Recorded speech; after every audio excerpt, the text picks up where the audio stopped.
राम राम। है बुंदेली चुगली से नीरज और हमें टीकमगढ़ में। टीकमगढ़ जिला की 3 विधानसभा है, 3 में एक आरक्षित सीट भी है, जतारा विधानसभा। आरक्षित विधानसभा सीट से अब तक पूरी बापौती रहती हरिशंकर खटीक की, लेकिन अब ई बार रमेश प्रजापति ने पहुंच के उनको पूरा खेल बिगाड़ दो। हमारे संग है Ramesh Prajapati, social media wing के जिला संयोजक है भाजपा की तरफ से। और बड़ी बात यह है कि नरेंद्र मोदी खुद इन्हें फॉलो कर रहे थे। जो 30 प्रमुख लोग हैं देश के, उनमें से रमेश भैया कभी भी फॉलो कर रहे थे। कैसे सोशल मीडिया विंग में इनको काम जितना है वो अपने आप में अलग है। ट्विटर पे सक्रिय हैं, इंस्टा पे, फेसबुक पे। मतलब सोचो ई जनरेशन के लोग जिन्हें अच्छे से फेसबुक और व्हाट्सएप चला भी नहीं हो, वो ऐसे दौर में, ऐसे समय में रमेश भैया ने सोशल मीडिया पे शानदार पकड़ बनाई। वो आज प्रदेश नहीं, राष्ट्रीय भाजपा के आंखन के तारे हैं। इस कारण से इनकी मजबूत दावेदारी भी देखी जा रही है। हरिशंकर खटीक को जो सर्वे के आधार पर रिपोर्ट कार्ड पहुंचे भाजपा संगठन के पास, वो बड़ा निराशाजनक है।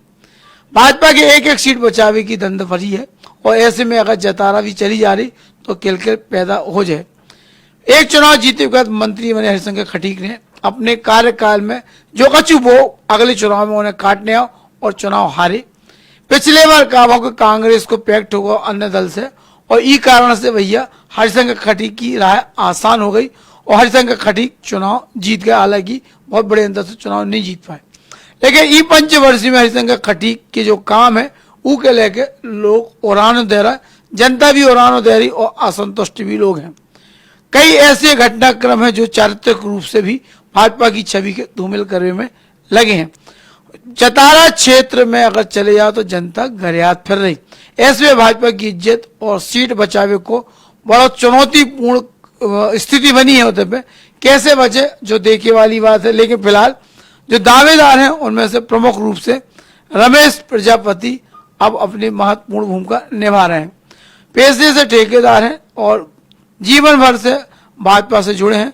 नई गढ़े भाजपा में इनके सोचे जुड़े हैं, और लंबे समय बाद अब इनने सोचो है कि हमें भी आरक्षित क्षेत्र है और चुनाव को हो सकता है लड़वे को वो हो, शौक हो या नहीं हो, या लालच हो नहीं हो, लेकिन चूंकि भाजपा के कर्मठ सिपाही हैं तो इन्हें लग रहा हो कि अन्ना हक में एक सीट का है चली जाए, ये कैसे बचा लो जाए। रमेश भैया बहुत बहुत स्वागत है आपको बुंदेली चुगली में। बहुत बहुत धन्यवाद भैया।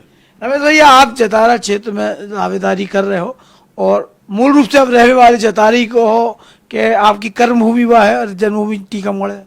मैं रहने वाला टीकमगढ़ का हूँ, पुरानी बस स्टैंड के पास। और चूंकि जिला संयोजक होने के नाते मेरा कार्य क्षेत्र पूरा टीकमगढ़ जिला है, और एसटी सीट होने के नाते मैं वहां से दावेदारी कर रहा हूँ। तो पलेरा की तो बेबी का बाहरी आयरी वालों को मुद्दे ही ना कहा, फिर तो चूंकि आरक्षित सीट है। तो आप जनता के बीच में कब पहुंच गए थे? पिछले 5 साल से सक्रिय हो या फिर अब हाल में सक्रिय हो गए? नहीं, 5 साल से मैं सक्रिय भूमिका हूँ और जनता के सुख दुख में शामिल होता हूँ। अच्छा जी। तो अब जैसे आप उधर क्षेत्र में हो तो बड़ी समस्याएं भी हुई हैं, और आना भी मिला तो ये तुम्हारी पार्टी के भी प्रदेश के महामंत्री है, पूर्व मंत्री हैं और विधायक जो काम कर नहीं रहे, कैसे कैसे और जनता के मिलते हैं? समस्याएं तो हैं वहाँ, जिनका निराकरण कराया जा रहा है, मेरे द्वारा भी कराया जा रहा है, और जो भी समस्याएं उनसे अपन निपटेंगे। अच्छा। लेकिन कई बार स्थिति जाओ, जैसे भाजपा सरकार कह रही कि लाडली बहना तमाम दुनिया भर की योजना को लाभ दे के और फिर चाह रही कि चुनाव में हम बढ़त बना लें। लेकिन अगर ऐसी स्थिति है कि एंटी इनकम्बेंसी ऐसी माहौल अगर बन गो हरिशंकर खटीक के भाजपा के खिलाफ, तो फिर आपके लिए भी तो चुनौती खड़ी हो जाए। जतारा विधानसभा में आपने देखा जाए तो अभी प्रवासी विधायक जी आए थे, और उनने भी पत्रकार वार्ता की लास्ट में, तो उनने भी स्पष्ट कहा है कि पार्टी का कोई विरोध नहीं है, चेहरे का विरोध है। और चेहरे का विरोध का उन्होंने बताया है, लेकिन मैं तो नहीं मानता। मैं हरिशंकर जी मेरे वरिष्ठ नेता हैं, लेकिन पार्टी आगे फैसला करेगी उसको जो करना हो, और मेरी दावेदारी मजबूत है और जनता जनार्दन मेरे साथ है। आप नमो ऐप से जुड़े, ऊपर की पूरी में शायद मोदी फॉलो कर, जब कैसे कैसे गठबंधन आपको हो, कैसे आप सोशल मीडिया से तक पहुंच गए? मैं सोशल मीडिया काफ़ी समय से चला रहा हूं, और नरेंद्र मोदी जी का मैं काम जब से वो सीएम थे तब से मैं उनका सोशल मीडिया पे काम कर रहा हूँ। और मेरे उत्कृष्ट कार्य के लिए 2019 को 30 मई को उन्होंने मुझे शपथ ग्रहण में भी आमंत्रित किया। अच्छा। और 20 मतलब सन 20 में उनने अपने जन्मदिन पे 17 सितंबर को उनने मुझे फॉलो करके गिफ्ट दिया। अच्छा, मतलब सीधी मोदी तक पेट है, फिर तो की हिम्मत है टिकट काटवे की। कैसे जो नमो आप कह लगो सोशल मीडिया को कैसे देखो, आपकी उम्र है उस हिसाब से ई जनरेशन के आदमी सोशल मीडिया बहुत ज्यादा वो नहीं कर, एक तो कीपैड चला और ज्यादा तुझे चला, लेकिन सोशल मीडिया पे एक्टिव हो वो फिर जो कैसे शौक आपको लगो? पहले तो मैं ये मोबाइल नहीं चलाता था, लेकिन जब 16-17 में ये मोबाइल लेने के बाद अचानक मुझे शौक हुआ और सोशल मीडिया में एक्टिव हो गया। अच्छा अच्छा। तो मेरे मित्र हैं गुजरात के, उनने मुझे विपिन नायक जी, उनने मुझे नमो ऐप डाउनलोड कराया और मुझे नमो ऐप का ऐसा चस्का लगा तो फिर मैं रुका नहीं। अच्छा अच्छा। अभी जब तक मैं सोशल मीडिया का संयोजक नहीं बना था तो पूरे भारत में मैं 14वें नंबर पर था। अच्छा। लेकिन सोशल मीडिया की जिम्मेवारी आने के बाद मेरे कुछ एक्टिविटी पॉइंट कम हुए और मैं आज भी 30वें नंबर पे हूँ। तो टॉप 30 में हो तो अभी बड़ी बात है, कम नहीं है। तो नमो ऐप से जैसे आप जुड़े तो कैसो आपको जुड़ा ऊपर तक कैसो है, पूरे नेटवर्क में सिस्टम में कैसे जुड़े? नमो ऐप पर मैं ही नहीं सभी कोई सुझाव दे सकता है और मन की बात में पूरे सुझाव मोदी जी नमो ऐप से ही बोलते हैं। आपके सही सुझाव, जनहित के सुझाव मोदी जी मान्य करते हैं, उन्हें फॉलो करते हैं। केवल उसमें एक समस्या है, कोई व्यक्तिगत समस्या ना लिखे। अच्छा अच्छा। जनहित की बात लगे वो फॉलो करते हैं। तो आप जैसे बता दें कई राज्यों में चुनाव हो कछु तो होते से नमो ऐप के माध्यम से सीधे मैसेज आया था? हाँ, नमो ऐप की टीम से मेरे पास मैसेज आता है कि आपको ट्विटर के माध्यम से इस स्टेट में चुनाव है, इसमें आपको सहभागिता करना है और मैं सोशल मीडिया पर सहभागिता करता हूँ। तो रमेश जी आप तो बड़ा क्रिकेट ट्विटर पे मचा, ट्विटर पे मैं देखो कि बड़े बड़े नेता है प्रदेश के नहीं राष्ट्रीय स्तर के, उनके में जितने रीट्वीट नहीं कर 200-300 रीट्वीट कैसे कर रहे थे? जो मुख्य कार्यालय से ग्रुप बना हुआ है ट्विटर का, प्रधान कार्यालय से, उसमें मान लो जैसे 200 लोग हैं तो मैं 200 लोग मेरे के रीट्वीट करते हैं और मैं सभी के रीट्वीट करता हूं, तो पूरे ग्रुप में जितने हैं सबको 200 रीट्वीट आते हैं। मतलब रीट्वीट गजब है, मतलब सोचो ट्विटर पे तो कोई गया ही नहीं है, तो दूर दूर तक नहीं है, ऐसे अलग है। चलो लेकिन अब जतारा की हम बात कर रहे हैं, जतारा विधानसभा क्षेत्र में बहुत सारी समस्या हुई, आप क्षेत्र में लगातार जा रहे हैं जैसे कह रहे हैं 5 साल से, तो आप चूंकि उस क्षेत्र से प्रतिनिधित्व करने की बात भी कर रहे हैं, तो कैसे कौन कौन सी समस्या की आपकी जानकारी है कि तो कौन कौन सी है केल फैल उधर है? सबसे बड़ी जो जतारा का जीवनदायिनी है, जतारा का तालाब अभी इतनी बारिश होने के बाद भी सूखा पड़ा है। बराना का तालाब सूखा पड़ा है, ये तो हो गई सूखे की समस्या। चंदेरा में जो तालाब है वो भी बहुत खस्ता हाल में है, उसका जीर्णोद्धार होना है। जतारा का जो बस स्टैंड का निर्माण कार्य रुका हुआ है उसको चालू कराना है। सीएम राइज का के स्कूलों में कोई विवाद है उसको सुलझवा के सही जगह पर बनवाना है। ऐसी बहुत सी समस्याएं हैं जतारा में। और जगह जगह जो क्या नाम जल जीवन मिशन के अंतर्गत गांव की रोड को खोदा गया है और वो भर नहीं पा रही हैं, तो उसको पूरा ठीक कराना है। तो जी आपकी पार्टी के विधायक खड़ी गए घासा छीलत रहे इतने साल बैठ के आलू छील के डाल के रख गए? अब चूंकि वो प्रदेश के महामंत्री हैं, चूंकि विधायक अकेले नहीं हैं, तो उनके पास काम ज्यादा है, हो सकता है क्षेत्र ना देख पाते हो, लेकिन वरिष्ठ नेता है और मैं क्या कर सकता हूँ।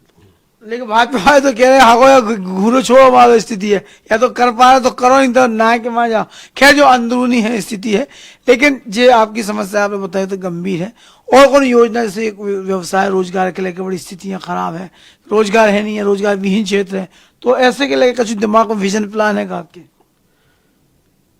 जैसे मैं चाहता हूं कि अगर मुझे मौका मिला तो मैं रोजगार मेला लगाऊंगा, अपनी तरफ से अपनी जिम्मेवारी पे 2-1 लाख के सबको लोन कराऊंगा। रोजगार मुहैया जैसे भी होगा मैं कराऊंगा। अच्छा। लेकिन रोजगार जरूर कराऊंगा। जैसे क्रिकेट में लोग बाग गांव में खेल कराते हैं, तो मैं बिल्कुल रोजगार मेला की तरह लगाऊंगा। जिले से अंत व्यवसायी, पिछड़ा वर्ग, सभी विभागों को बुलाकर बैंक की सहभागिता करूंगा और जैसे भी होगा उन्हें रोजगार करूंगा। मतलब विजन आपने प्लान बना के रखो है सो। अच्छा, अब एक और अंदर की बात है, जैसे पार्टी टिकट नहीं था आपके, तो फिर टीकमगढ़ वापस लौट जाओगे, क्षेत्र में लगे रहो?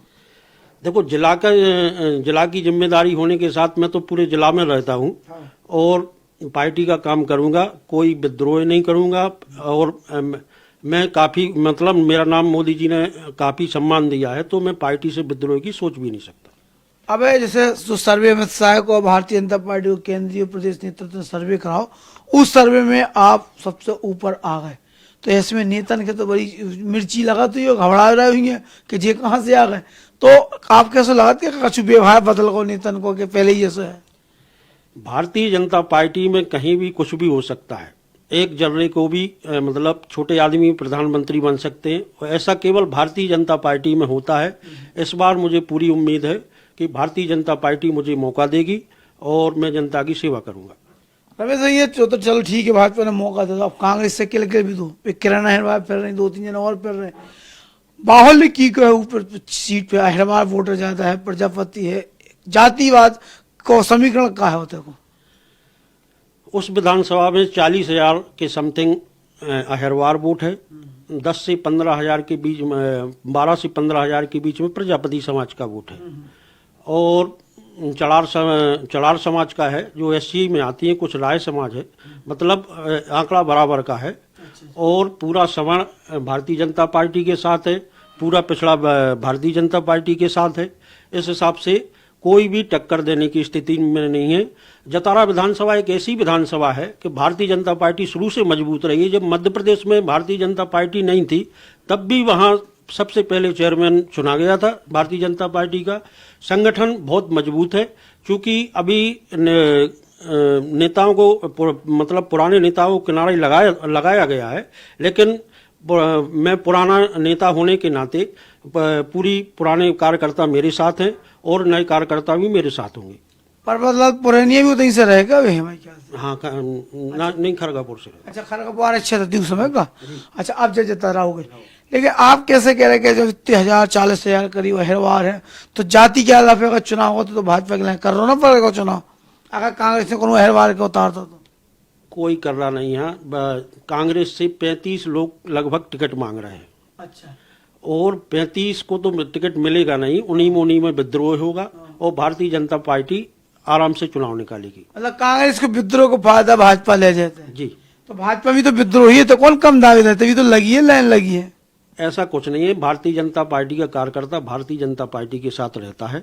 जैसे मैंने कहा, मैं विद्रोह नहीं करूंगा, तो आप ना करो, मान चलो हरिजंगा का नहीं मिली, उन्हें कर दो, तो फिर आपके लिए तो मुश्किल हो जाए ना खड़ी। नहीं, ऐसा नहीं होगा। भारतीय जनता पार्टी के कार्यकर्ता ऐसा नहीं करते हैं, और मेरे ख्याल में तीनों जिले की सीटों के शायद मध्य प्रदेश में हम 150 सीट के साथ सरकार बनाएंगे। अच्छा, बड़ा अच्छा दावा कर रहे हैं आप। अच्छा, बंदा की तो संबंध कैसे हैं आपके हरिजंगा खड़ी से, ठीक ठाक है कि जब से दावेदारी की तब से थोड़ी भिन गिन के फिर रहे, कैसे है कछु का? नहीं, वो हमारे वरिष्ठ नेता हैं और मैं उनका सम्मान करता हूँ। अच्छे संबंध है, कोई दिक्कत वे तो नहीं कर रही नजर देख रहे ऐसे तिरछे लगे, केणिया देख रहे हो, कहा केणिया तो देखा था, देखो हरिशंकर। नहीं, वो उनका हो सकता है कुछ कारण से हो, बाकी हरिशंकर अच्छे व्यक्ति हैं। अच्छा, तो जब अच्छे व्यक्ति है तो फिर आपके जावे की क्या जरूरत पड़ा होते पे? नहीं, देखो, हर कार्यकर्ता पार्टी का काम करता है और सबकी उम्मीद होती है कि कभी ना कभी उसे कोई ना कोई पद मिले। उसी दौड़ में मैं भी हूँ, कोई बुराई नहीं है। हरिशंकर अपनी जगह है और मेरे वरिष्ठ नेता हैं, बाकी कोई ऐसी बुराई भलाई की कोई बात नहीं है। चलो, आपने बहुत सारी चीज बताई कि तो विकास के लिए कि हम जो करवे की स्थिति में, एक जो समस्या जो कांग्रेस के समय भी थी वो आज भी है, वह कौन सी जतरा चित्त में? कांग्रेस के समय में तो समस्या ही समस्या थी। भारतीय जनता पार्टी के समय में कोई ऐसी बड़ी कोई समस्या नहीं है, और जो समस्या होंगी कि हम निपटाएंगे उसको। अच्छा, बहुत अच्छी बात है। आपको जैसे आपके सर्वे में नाम गौ है और चीजें अच्छी भी आई हैं, अनुकूल आई हैं, ऐसो का आधार रहो सर्वे में जी के आधार पे आपके होता महत्व लो सक्रियता आपकी, या नरेंद्र मोदी से सीधे जुड़ाव, या कछु और भी कारण है का? जो जतारा में स्थानीय स्तर पर सर्वे हुआ है उसमें वो जुड़ाव वाली कोई बात नहीं है। जो लोगों ने कहा है, बताया है कि जे व्यक्ति आते हैं, देख हम हालचाल पूछते हैं, मिलते हैं, इसी आधार पर सर्वे हुआ है। तो भैया जी आते हमारे संग रमेश प्रजापति जी, और ये जतारा विधानसभा क्षेत्र से दावेदारी करें, मजबूत दावेदारी इनकी, और पसीना धुर्रा उड़ाने पर है जे अगर पार्टी ने धोखे से इन्हें मौका दे दो तो चौका लगू का हो जो कहा भाजपा को। हालांकि भाजपा को आंतरिक सर्वे जो कह रहा हो वो हिसाब से जे पैनल में पहले नंबर पे है और बाकी हरिशंकर तो इसे के सिटिंग एमएलए है तो बेबी रहे। लेकिन अगर राजनीतिक उठक पटक ठीक ठाक नहीं हुई और अगर पार्टी नीति सिद्धांत के हिसाब से सर्वे के आधार पर टिकट दे रही तो रमेश प्रजापति जी को पलड़ा भारी है। और अगर रमेश प्रजापति मैदान में उतर गए और जो थोड़ा गुस्सा खिन्नता नाराजगी जनता में है शायद वो भी कंट्रोल हो जाए, डैमेज कंट्रोल हो जाए। भाजपा के लिए एक मजबूत चेहरा जतारा क्षेत्र में मिल गया। तो अब जतारा क्षेत्र की भी नब्ज टटोले हमें जाना है बहुत जल्दी। अब तो हम ये ले रहे हैं जयराम जी की।